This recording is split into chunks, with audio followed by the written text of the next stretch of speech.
আসসালামু আলাইকুম ভিউয়ার্স। এই মুহূর্তে আমরা যেখানে আছি এটি সন্দ্বীপের সুপরিচিত একটি বাজার, কেঞ্জাতলী বাজার। এছাড়াও এটিকে বুট স্কুল নামেও অনেকে চিনে থাকবেন। তো আমরা দেখানোর চেষ্টা করব এই বাজারের বর্তমান চিত্র। আপনারা জানেন সড়ক ও জনপথ বিভাগ থেকে আগামী ৪ তারিখ পর্যন্ত যে দোকানপাট আছে সরকারি ভূমির উপর সেগুলো উচ্ছেদের জন্য সময়সীমা বেঁধে দেওয়া হয়েছে। তো তারই ধারাবাহিকতায় অনেকেই ইতোমধ্যে শুরু করেছেন সরকারি ভূমির উপর থেকে স্থাপনা সরানোর জন্য।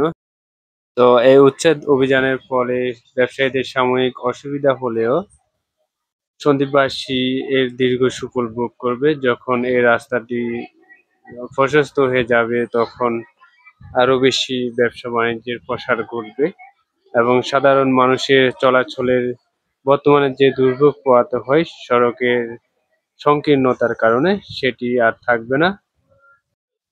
আর এখন যেহেতু ফেরি সার্ভিস চালু হয়েছে সন্দ্বীপে, তো এখন সন্দ্বীপে নিয়মিত বড় বড় ট্রাক, কন্টেইনার, বাস আসছে।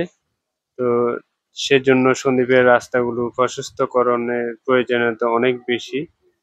তো আগামীতে সন্দ্বীপে কোস্টাল ফেরি চালু হওয়ার কথা রয়েছে। কোস্টাল ফেরি যখন চালু হবে তখন আরো বেশি বেশি গাড়ি আসবে, ব্যবসা বাণিজ্য হবে। তো সেজন্য সন্দ্বীপের এই রাস্তাটি প্রশস্তকরণ অত্যন্ত প্রয়োজন ছিল।